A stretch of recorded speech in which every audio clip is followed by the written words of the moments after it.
안녕하세요. 여러분은 살면서 심하게 좌절해 본 적이 있나요? 저는 가끔 인생이 저에게만 너무 모질게 군다고 생각할 때가 있어요.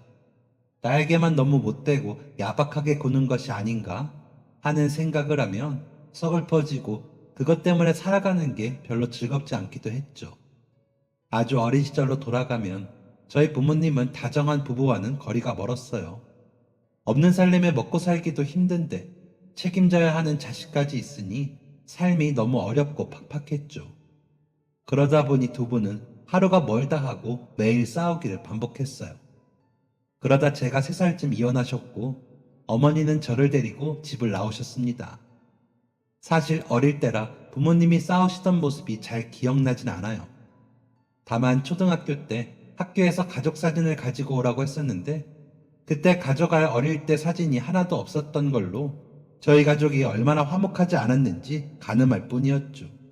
어머니 말에 따르면 아버지께서 가족들끼리 돌상 차리고 떡이라도 하려고 모아두었던 돈을 그대로 가져가서 노름판에서 잃어버리는 바람에 돌잔치도 취소되었다고 해요. 그 이야기를 들으며 그저 그랬구나 했을 뿐이죠. 어린 아들을 데리고 이혼녀 타이틀에 먹고 사는 것 역시 쉽지 않았어요. 딱히 모아둔 돈도 없었기에 방을 내주는 식당이라면 마다하지 않고 일하러 다녔죠. 자다가 머리 위로 쥐가 떨어져서 제가 크게 울었던 적도 있다고 해요. 이혼하고 나서 삶이 좀 나아질 줄 알았는데 그것조차 아니었던 것이죠. 그렇게 어머니는 여러 식당을 돌다가 지방에 있는 한 백반집에서 일하게 되었어요.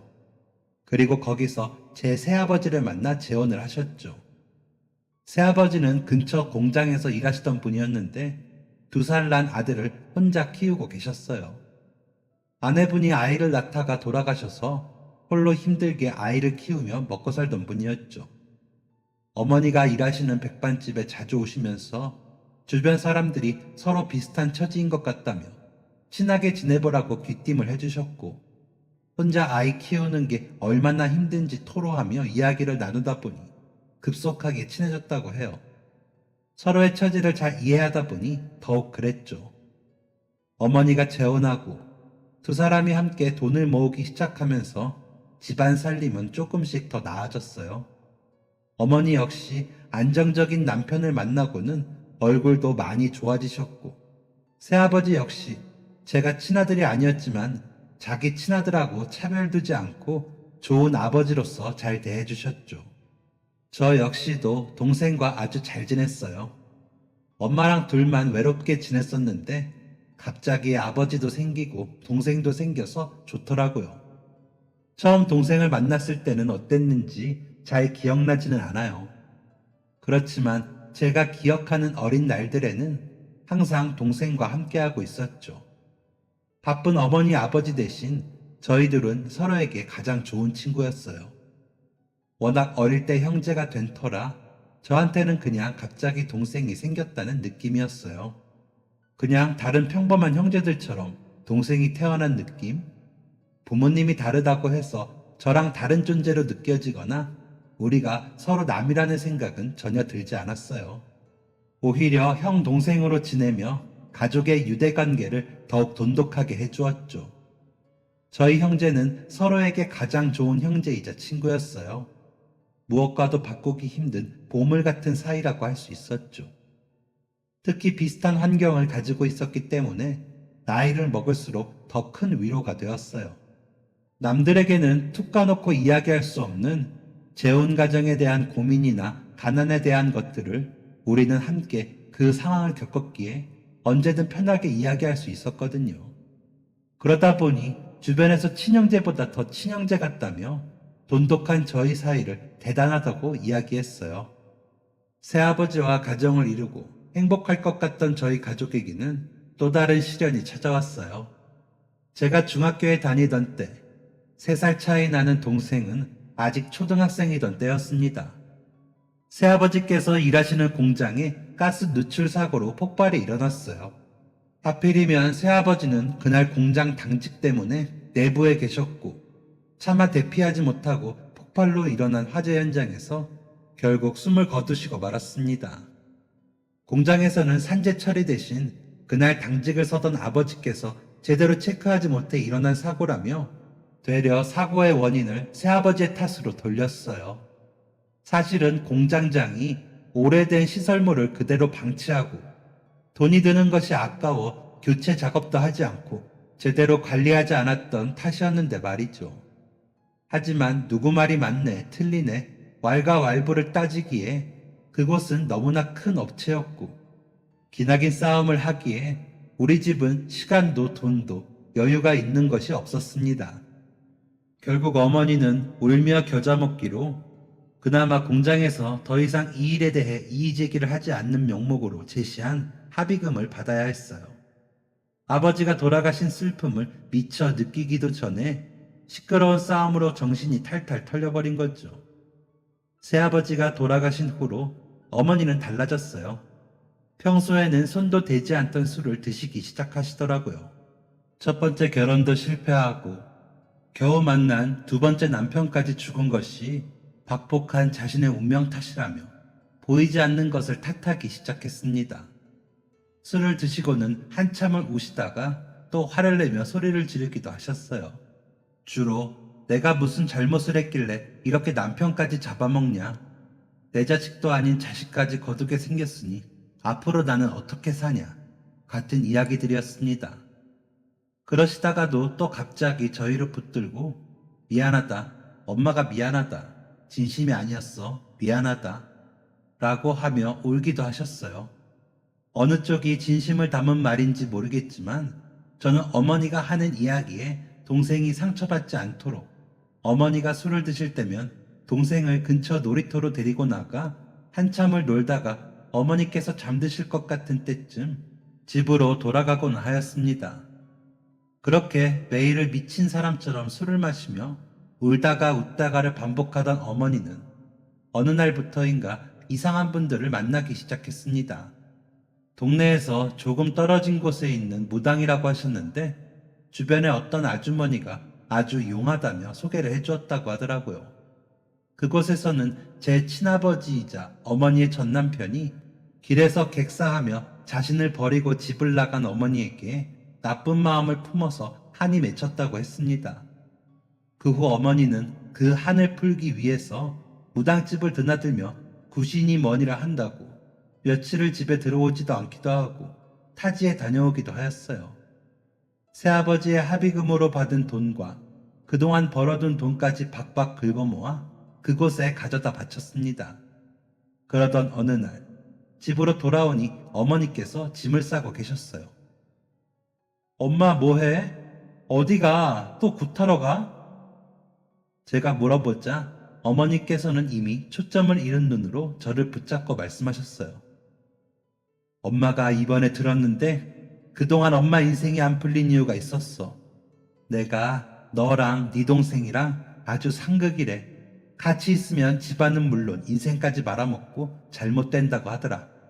그래서 서로 떨어져 있는 게 좋다네. 안 그러면 엄마도 너도 네 동생도 다 죽을 수도 있어. 그러면 안 되잖아. 그치? 이번에 가는 곳이 아주 용한 곳이라 정성스럽게 기도하면 괜찮아진다고 하니까 엄마가 가서 열심히 치성드리고 올게. 너도 이제 고등학생이니까 엄마 없이 동생 챙기면서 지낼 수 있지? 너도 이제 다 컸으니까 잘 지낼 수 있을 거야. 엄마 얼른 가봐야겠다. 우리 셋이 모이면 아주 안 좋은 조합이라고 하니까 절대 먼저 엄마 찾지 마. 알았지? 그렇게 말하더니 엄마는 다급하게 통장이니 뭐니 짐을 챙겨서 떠나셨어요. 그리고 다시는 만날 수 없었죠. 저 역시 그렇게 찾지 말라고 신신당부하고 떠난 엄마를 굳이 찾고 싶지도 않았고요. 그날부터 고등학생인 제가 저희 집 가장이 되었어요. 저 혼자 살며 걱정을 하는 것이 아니라 어린 동생까지 있었죠. 당장 먹고 살 걱정이 문제였어요. 무책임한 사람은 되기 싫어서, 그리고 저보다 어린 동생이 혼자 남겨진 게 안쓰러워서라도 저는 형으로 가장으로서 힘을 내야 한다고 생각했어요. 인터넷으로 아르바이트를 찾아서 하기 시작했고 동사무소에 방문해 도움받을 수 있는 방법이 있는지 알아봤어요. 다행인지 그동안 어머니께서 수입도 없이 모아둔 돈을 쓰기만 하셨기에 기초생활 수급 지원도 받을 수 있었어요. 하지만 수급 지원을 받는다고 해도 의식주를 해결할 수 있는 정도는 아니었죠. 아르바이트 한 돈으로 전기세, 수도세 등 공과금을 납부하고 쌀과 반찬을 샀어요. 최대한 돈을 아끼기 위해서 책이랑 인터넷에서 레시피를 찾아서 요리도 직접 했죠. 그래봐야 마트에서 파는 제일 저렴한 햄으로 만든 김치 볶음밥이나 찌개가 대부분이었어요. 고기 같은 건 꿈도 꾸지 못했고 제일 만만한 게 라면이었죠. 저야 이제 어느 정도 자라서 상관없다 싶었지만 아직 한창 성장기인 동생이 그렇게 부실하게 먹는 게 늘 신경 쓰였어요. 그래서 제 생활비를 줄여서라도 어떻게든 동생에게는 제대로 된 음식을 먹게 해주려고 노력했죠. 성적이 워낙 좋았던 덕분에 원하는 대학교는 웬만하면 거의 다 갈 수 있었어요. 하지만 등록금이나 입학금이 문제였기에 비교적 등록금이 저렴한 국립대학교로 정했어요. 다행히 전액 장학금으로 입학할 수 있었고 그 무렵 동생도 고등학생이 되었습니다. 대학을 서울에서 다녀야 하는 상황이라 어쩔 수 없이 동생과 함께 지역을 옮겨야 했어요. 발품을 팔아서 제일 저렴한 곳으로 이사를 했어요. 서울로 생활을 옮기면서 동생은 고등학교를 그만두고 검정고시를 보겠다고 했어요. 일하면서 검정고시로 학교를 졸업하고 대학에 가겠다고요. 저는 반대했지만 동생은 지금 고등학교보다 대학에 잘 가는 것이 중요하기에 등록금 한 푼이라도 더 벌기 위해서는 학교 갈 시간에 일을 하는 게 낫다고 우겼죠. 또 제가 군대에 가게 되면 그동안의 생활비는 혼자 벌어야 하기에 학교에 있는 시간이 아깝다고 하더군요. 저 역시 다른 방도가 없었기에 알겠다고 결국 허락을 해주었어요. 이제 과외 아르바이트까지 하면 너는 공부만 집중해도 괜찮다고 했지만 그 아이 고집에 결국 두 손을 들고 말았죠. 게다가 저는 그 아이의 부모님도 아니고 친형제도 아닌데 그 애가 선택한 인생에 차마 왈가왈부하기가 그렇더라고요. 그래서 서울로 이사를 하고는 동생은 아르바이트하며 검정고시 준비를 했어요. 동생 역시 공부를 굉장히 잘했어요. 불안하기도 했지만 그의 말을 들어준 것은 시간을 허투루 쓸 아이는 아니기 때문이었어요. 제 앞가림 정도는 하겠지 싶었죠. 저는 대학을 다니면서 아르바이트를 두세 개씩 병행하면서 돈을 벌었고 동생은 낮에는 패스트푸드점에서 일하고 저녁에는 편의점에서 아르바이트하며 검정고시 준비를 했어요. 다행히 고등학교 검정고시는 수월하게 합격하고 대학 입시도 혼자 준비하게 되었죠. 학원이나 과외는 너무 비싸다 보니 온라인 강의나 교재, EBS 방송으로만 공부했어요. 가끔 제가 공부를 봐주기도 했죠. 대학 입학시험도 열심히 준비했고 다행히 원하는 대학에 합격하게 되었어요. 저는 동생의 등록금과 입학금을 부담하기 위해서 대학을 휴학하고 그동안 모아둔 돈으로 첫 학기 등록금을 납부해 주었어요. 그리고 그동안 모아둔 돈을 동생에게 모두 전달하고 휴학하는 기간 동안 군입대 하였죠. 부대에 있는 동안도 최대한 돈을 안 쓰고 모았어요. 그리고 휴가를 나올 때마다 막노동 현장에서 일하면서 돈을 모았죠. 차곡차곡 돈이 모이기 시작하면서 얼른 대학도 졸업하고 취직해서 더 큰 돈을 벌기 시작하면 이 지긋지긋한 가난도 끝일 거라고 생각했어요. 제가 가지고 있던 유일한 희망이자 기대였죠. 전역하고 나서도 복학하기 직전까지 노가다 현장을 매일 출근하며 열심히 돈을 벌었어요. 제가 전역하고 얼마 되지 않아 이번에는 동생이 입대했죠. 그런데 어느 날 한 카드사에서 연락이 오더라고요. 전화를 받았더니 제 명의의 카드로 연체된 돈이 있다고 했어요. 액수를 들어보니 거의 제 한 학기 등록금이나 다름없었죠. 대체 이게 무슨 일인가 싶어 황당했는데 알고 보니 범인은 어머니더군요. 어머니께서 그동안 제 명의로 카드를 발급받아 사용하셨던 거였어요. 저는 까마득히 몰랐죠. 저에게 연락이 온 것을 알고 정말 오랜만에 어머니께서 전화하셨어요. 그래도 양심은 조금이나마 남아있으셨는지 부탁하시더라고요. 정말 자기가 돈이 하나도 없는데 몸이 아파서 어쩔 수 없이 제 이름으로 카드를 발급해서 사용했다며 제발 이번 한 번만 그 돈을 갚아달라고 했어요. 어머니께서 돈이 생기시면 바로 돌려주시겠다면서요. 가족의 정이라는 게 참 어처구니가 없어요. 떠날 때는 그렇게 밉고 이제 부모와 자식 간의 인연도 여기서 다 끝인 것처럼 헤어졌는데 이렇게 우는 소리 한마디에 마음이 흔들리다니 참 우습죠. 어쩌면 제가 공부머리만 똑똑하지 멍청한 것일지도 모르겠어요. 아니면 똑부러지지 않는 것일지도요. 결국 저는 어머니에게 알겠다고 하고 카드사에 연체 신청을 해서 카드 빚을 갚아나갔어요. 다행히 한 번에 갚지 않고 여러 회차에 걸쳐서 갚을 수 있더라고요. 다만 수수료가 더 붙어서 갚을 돈이 늘어나기는 했죠. 동생에게는 차마 이 사실을 이야기할 수 없었어요. 정말 죽을 듯이 이 악물고 일해서 동생이 전역하기 전까지 카드 빚을 갚았어요. 빚을 다 갚고 나자 허탈하더라고요. 내가 무엇 때문에 이러고 있나 싶기도 했고요. 무엇보다 이제 제 생활비와 등록금을 마련하기 위해 또 일을 해야 한다는 사실이 저를 괴롭게 했어요. 나는 무엇 때문에 이렇게까지 사나? 대학이고 뭐고 다 무슨 의미가 있나 싶었어요. 인생의 뚜렷한 목표도 꿈도 없는데 이런 게 다 의미가 있을까 싶은 생각이 들었죠. 뭔가 간절하게 붙들고 있었던 게 갑작스럽게 다 끊어져 버린 느낌이었어요. 희망도 더 이상 보이지 않고 매번 똑같은 상황이 반복되는 것 같았죠.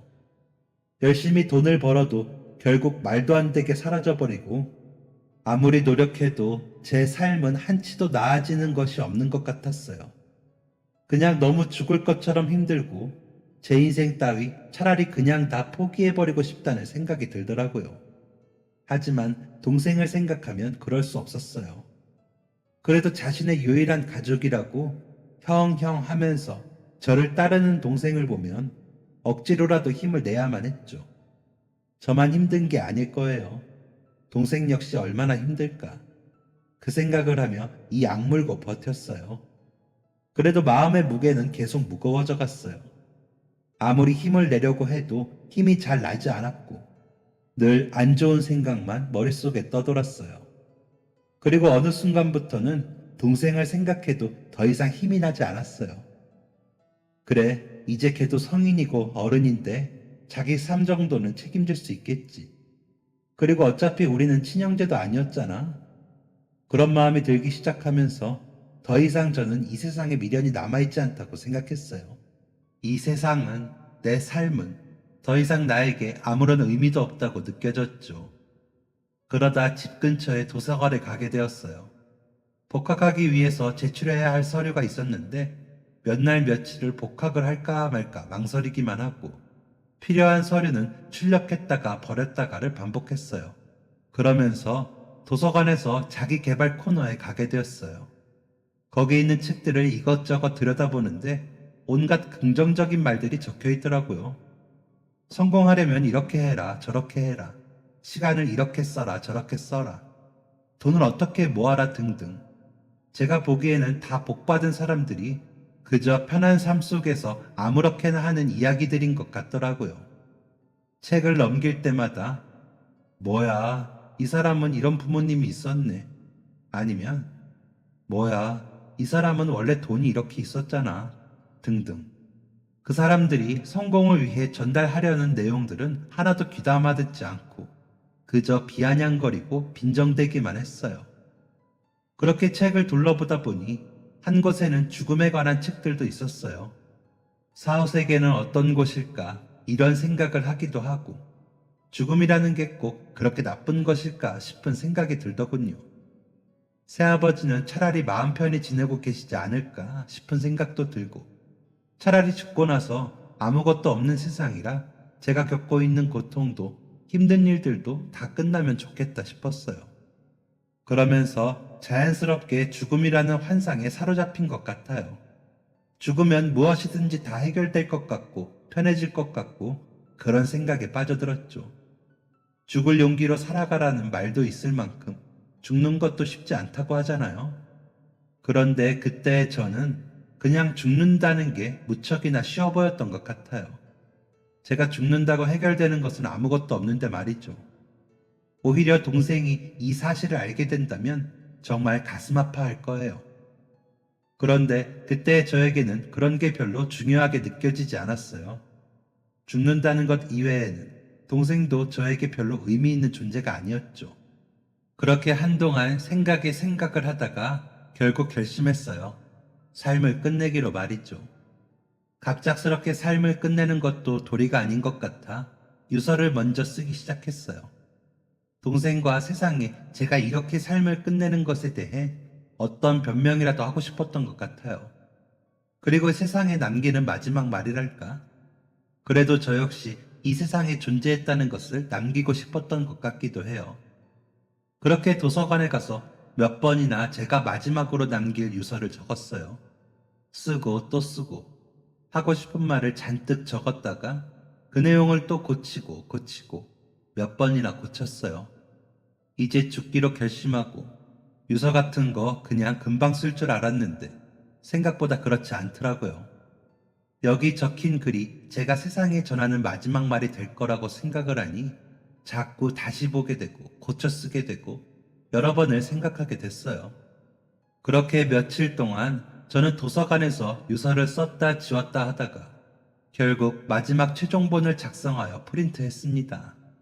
마지막으로 그동안 빌린 책을 반납하고 그래도 한동안 시간을 보냈던 도서관을 둘러보며 마음속으로 인사를 건넸습니다. 그동안 친구가 되어주어서 고마워. 다시 볼 수 있을지 모르겠지만 고마웠어. 그리고 프린트한 유서를 접어서 주머니에 넣었어요. 그런데 그때 누군가가 저를 불러 세웠습니다. 저기요. 뒤를 돌아보니 제가 갈 때마다 근무하고 있던 도서관 직원분이었어요. 그 직원분은 제가 갈 때마다 계시던 분이었는데 도서 대출이랑 컴퓨터 사용을 도와주셨어요. 그런데 저를 쫓아서 급하게 뛰어오신 것 같더라고요. 배를 붙잡고 다급하게 숨을 고르시더니 저에게 봉투 하나를 내미셨어요. 그러더니 열어보라는 손짓을 하셨죠. 봉투를 열어보니 그 안에는 음료수 몇 개랑 과자, 초콜릿 등이 잔뜩 들어있었어요. 그리고 아주 오래되고 낡은, 지금은 다들 인터넷이나 핸드폰으로 보느라 잘 찾지도 않을 것 같은 작은 한문사전 한 권이 들어있었어요. 저는 어리둥절한 표정으로 이게 뭐냐고 물었죠. 그랬더니 그분께서 저에게 주시는 선물이라고 하더라고요. 세상 사는 게 가끔은 참 팍팍하죠. 신이라는 게 있는지 없는지 참 야속할 때가 많아요. 내가 전생에 죄를 많이 지어서 힘든가 싶기도 하고 반대로 나중에 얼마나 큰 복을 받으려고 이 고생을 하나 싶기도 하죠. 내가 얼마나 큰 인물이라고 나를 이렇게 시험하시나 싶을 때도 있고요. 그런데도 삶은 계속되고 다들 살아가요. 지금 이 순간을 버티면 반나절이 되고 그걸 또 버티면 하루가 되고 그렇게 조금씩 버티다 보면 어느새 일주일, 한 달, 그리고 1년이 돼요.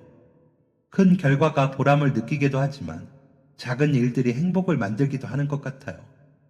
그 작은 것들이 모여서 이 순간을, 하루를 버틸 수 있는 힘을 주고요.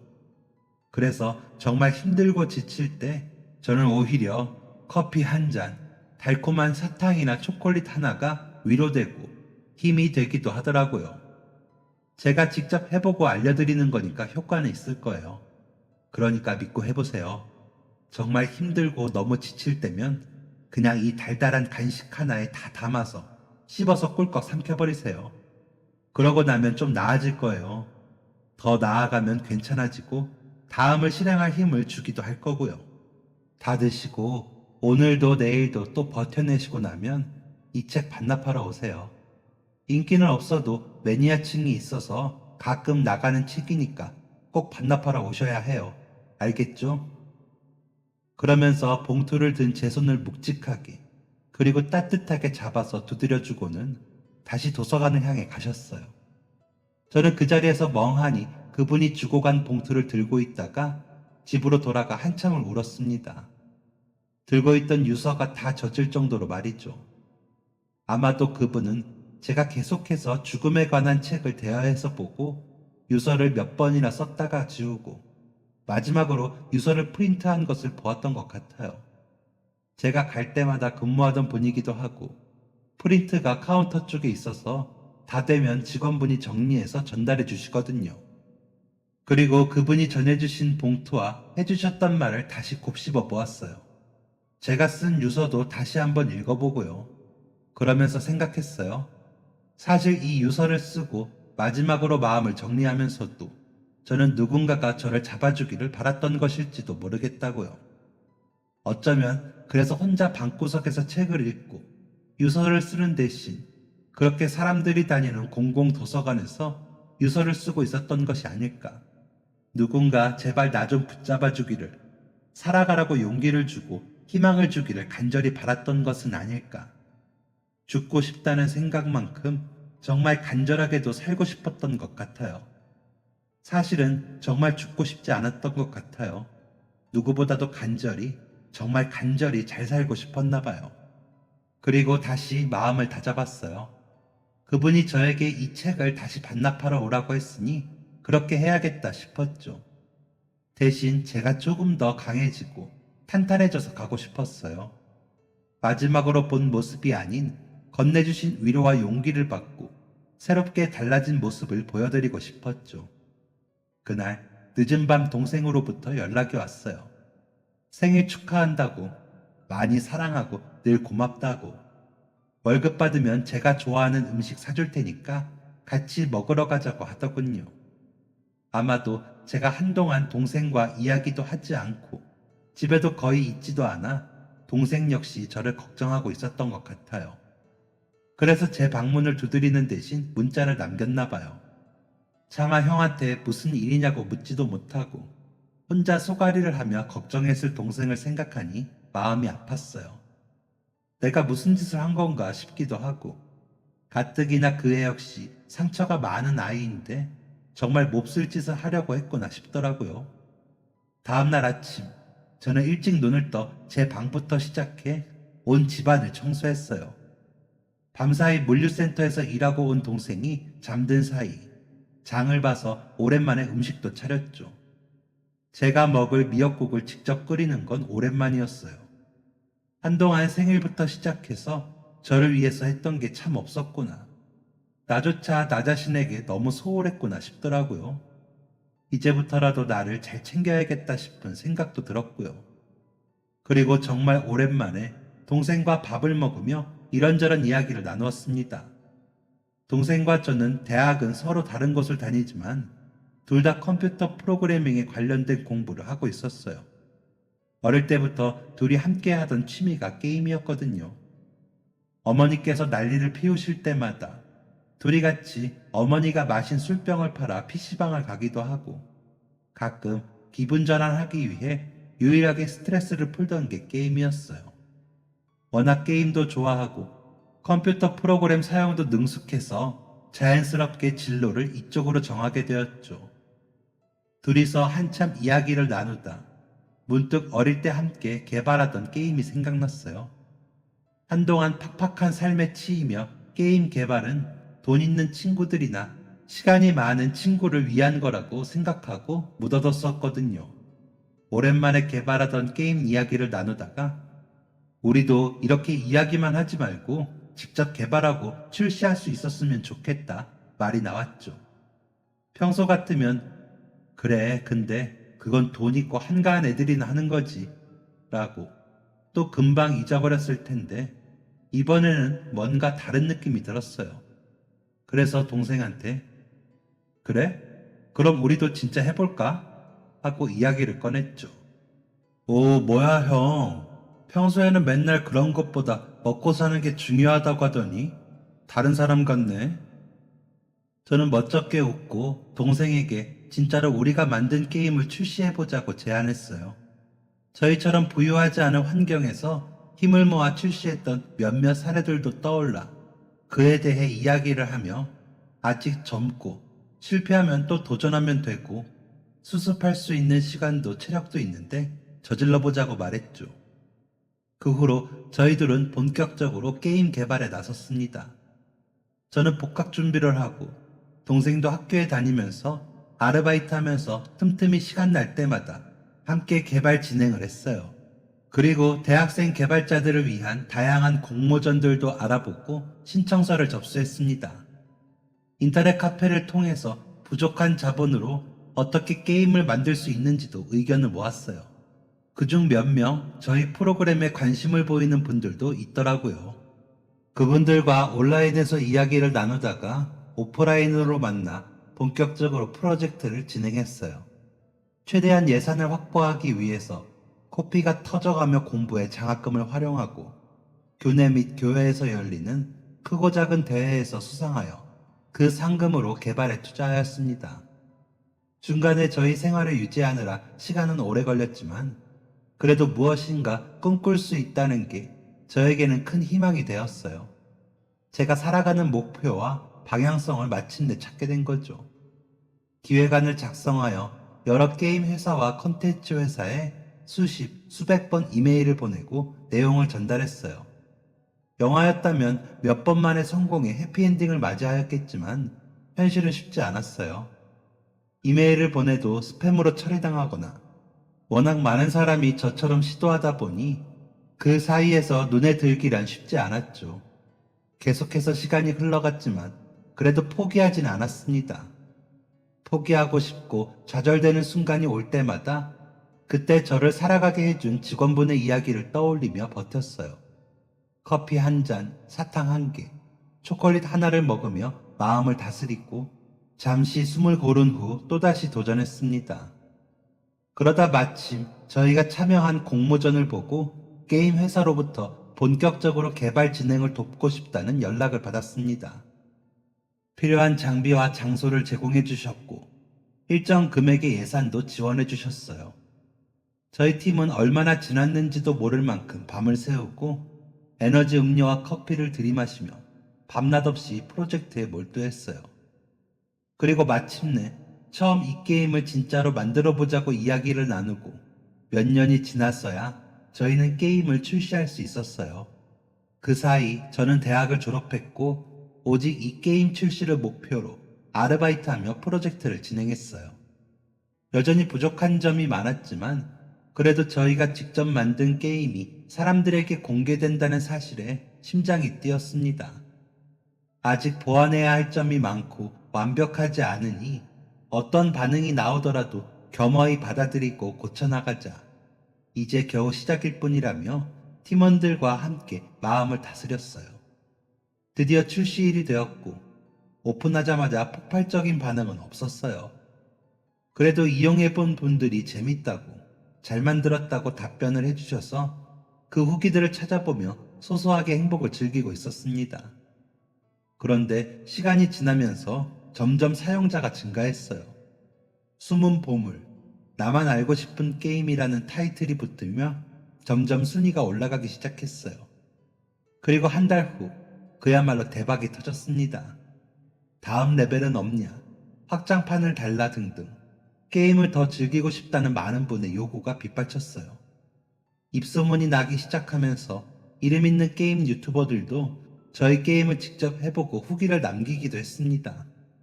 그런 영상이나 인터넷 글이 올라오자 저희가 만든 게임은 점점 더 사용자가 늘어나기 시작했어요.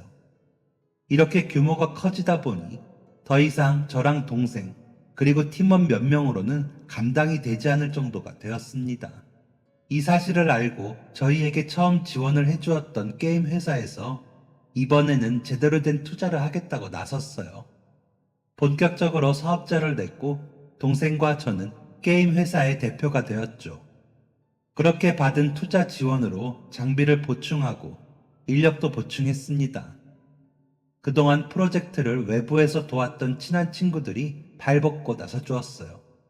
아직 소규모의 작은 회사였지만 친구들은 저와 동생을 보며 두 사람은 무슨 일이 있어도 어떻게든 잘 살 것 같다며 한 친구는 아예 직장도 퇴사하고 우리 회사로 이직하였습니다. 부족했던 점들을 보완하고 더 많이 즐길 수 있게 아이템들도 다양하게 늘려갔어요. 어느새 저희는 인기 게임에서 손꼽히는 게임 중 하나가 되었고 회사의 규모도 점점 커졌습니다. 정신을 차려보니 매출은 이미 손익분기점을 넘어섰고 제가 한 회사의 대표가 되었다니 뭔가 믿기지 않았어요. 그리고 정말 오랜만에 제가 예전에 썼던 유서를 다시 꺼내보았어요. 그때 썼던 제 마음들을 읽어보며 그래, 이때는 참 힘들었지 싶었죠. 그리고 제가 지금까지 걸어온 길들을 떠올리며 그동안도 참 힘들었는데 그런데도 계속 도전하고 버틸 수 있게 해주었던 그 도서관 직원분이 생각났습니다. 시간이 몇 년이나 흐르기는 했지만 혹시 아직도 그 도서관에서 일하시지는 않을까 하는 생각이 들었어요. 직원분이 주셨던 책을 꺼내보며 이제는 만나러 갈 준비가 되었다고 생각했어요. 그리고 저희 형제가 성공한 이야기를 듣고 어머니께서 연락을 주신 적이 있어요. 저는 어머니에게 단호하게 저희 형제가 힘들 때는 곁에 없다가 성공하니까 연락을 했냐며 다시는 연락하지 말아달라고 못을 박았습니다. 전화를 끊고 마음이 많이 안 좋았지만 그래도 참 잘했다 싶었어요. 때로는 나를 힘들게 하는 인연을 단호하게 잘라내는 것도 용기라는 생각이 들었거든요. 이전이라면 그런 어머니라도 어떻게든 인연을 붙잡고 싶고 의미도 없는 죄책감에 마음이 무거워져 어머니 부탁을 들어드렸을 텐데 그동안 참 많이 단단해졌구나 싶은 생각이 들었어요. 어머니에 대한 마음이 정리될 때쯤 저는 드디어 책을 가지고 오래전 동네의 그 도서관으로 향했어요. 도서관을 들어가는 동안 심장이 두근거려 입 밖으로 튀어나올 것 같더라고요. 도착해서 주변을 둘러보았는데 직원분이 보이지 않으셨어요. 그만두시거나 다른 데로 발령받으셨나 싶은 생각이 들며 아쉬운 마음으로 터덜터덜 걸어 나오는데 입구에서 익숙한 얼굴이 보였습니다. 반납하러 오셨어요? 제가 찾던 직원분이 해맑게 웃으면서 저를 쳐다보고 계셨어요. 저는 너무 기쁜 마음에 그만 저도 모르게 달려가서 그 직원분을 껴안아 버렸어요. 그분은 처음에는 당황하긴 하셨지만 다 안다는 듯 제 등을 두드려 주시면서 다시 만나서 저도 반가워요 라고 이야기해 주셨어요. 저희는 도서관 앞에 벤치에 앉아 그동안 있었던 이야기들을 나누었습니다. 책을 돌려드리며 그때 저에게 주셨던 이 책과 간식들, 그리고 해주셨던 말 덕분에 제가 버틸 수 있었다고, 너무 감사하다고 말씀드렸어요. 살아보니까 참 좋다고 말이죠. 그러자 그분은 오히려 그 마음을 알아주고 이렇게 살아줘서, 그리고 잘 살아줘서 자신이 더 감사하다고 했어요. 처음 이곳에 왔을 때부터 어두운 표정으로 책을 덮었다 열었다 책장을 읽지도 않은 채 넘기는 모습이 인상 깊었다고 해요. 그래서 유심히 보게 되었는데 처음에는 자기 개발서를 보는가 싶더니 어느 순간 제가 우울증과 죽음에 관한 책들을 보고 있어 그때부터 걱정이 되었다고 하더라고요. 그러면서 방문할 때마다 점점 어두워지는 표정을 보며 마음이 좋지 않아 어떻게든 도움을 주고 싶은데 뭘 해야 할지 몰랐다고 했어요. 그러던 중 제가 유서로 보이는 글들을 보고 빌렸던 책도 다 반납하고 계속 고치던 글을 프린트하는 것을 보고 어쩌면 오늘이 마지막일 수도 있겠다 싶은 마음에 어떻게든 제 마음을 돌려보려고 뛰어나와 저를 붙잡으셨다고 했습니다. 그분도 예전에 삶을 다 포기하고 싶은 순간이 있으셨다고 해요.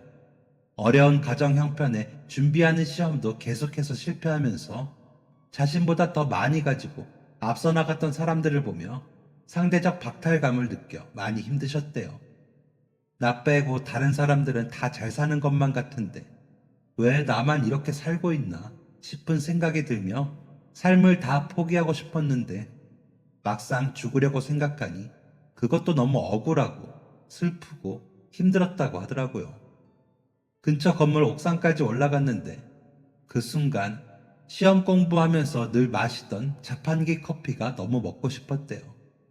그래서 그래, 마지막인데 먹고 죽은 놈이 때깔도 좋다고 먹고 싶은 거라도 먹고 죽자 하는 생각이 들어 포기하고 다시 내려왔는데 그날 합격 연락을 받았다고 해요. 그리고 그때 느끼셨대요. 아, 그래, 살아있으니 되는구나. 내가 방금 죽었다면 이렇게 힘들게 준비한 시험이 합격했다는 사실도 모르고 나는 그저 평생 나를 실패한 사람 취급하며 삶을 마무리할 뻔했는데 살아있으니 알게 되는구나. 그동안 했던 노력이 아무것도 아닌 것은 아니라는 걸. 그리고 그 이후 매일매일을 죽을 용기로 살아가자는 마인드로 지내셨다고 해요. 본인이 그렇게 극단적인 선택을 하기까지의 마음을 누구보다 잘 알기에 그때 제 심정이 어땠을지도 어느 정도 감이 왔다고 하더라고요. 그래서 그 마음 속에는 사실 죽고 싶다는 마음보다 누구보다도 더 간절하게 살고 싶다는 마음이 크다는 것도 알았다고요. 저는 그 이야기를 들으며 크게 공감했어요. 사실 죽겠다고 결정은 했지만 제 손을 잡아주셨을 때 저 역시 깨달았다고요. 아, 나는 죽고 싶은 게 아니구나. 누구보다도 잘 살고 싶었던 거구나. 라는 마음을요. 빌린 책을 다시 돌려드리고 가지고 간 선물도 전해드렸어요. 그리고 저처럼 힘들고 어려운 친구들이 있다면 그 사람들이 다시 용기를 얻는 데 써달라며 기부금도 드렸습니다. 선물 같은 건 필요 없고 기부금만 받겠다고 하시는 것을 겨우겨우 말려 전달해드렸어요. 이렇게 선물이라도 드려야 제가 성공한 게 실감이 난다면서 말이죠. 저희 회사는 꾸준히 잘 성장하고 있고 저도 동생도 이제는 더 이상 먹고 살 걱정을 할 필요가 없어졌어요. 살다 보면 별일이 다 있다지만 살다 보니 참 이런 일도 다 있네요. 그리고 이번 일을 보며 또다시 알게 됐습니다. 살다 봐야 살아봐야 이런 일들도 보게 된다는 것을요. 저처럼 삶을 포기하려는 분들이 살다가 이렇게 좋은 꼴도 볼 수 있기를 바라며 얼마 전에는 자살예방센터에도 기부금을 전달해드렸어요. 저는 그 도서관 직원분처럼 멋진 이야기를 하는 사람은 못 되지만 혹시나 제 도움이 누군가에게 닿기를 바라면서 말이죠. 물론 저보다 힘들고 어렵게 살면서 고난과 역경을 이겨내고 희망차게 사시는 분들도 있을 거예요. 하지만 제가 그랬듯이 당장 이 삶이 너무 고통스럽고 힘들어서 다 그만두고 싶은 분들도 있으시겠죠. 그런 분들에게 아직 나이도 얼마 먹지 않은 제가 감히 이런 말 하기는 그렇지만 말해드리고 싶어요. 살아보세요. 그리고 살아가세요.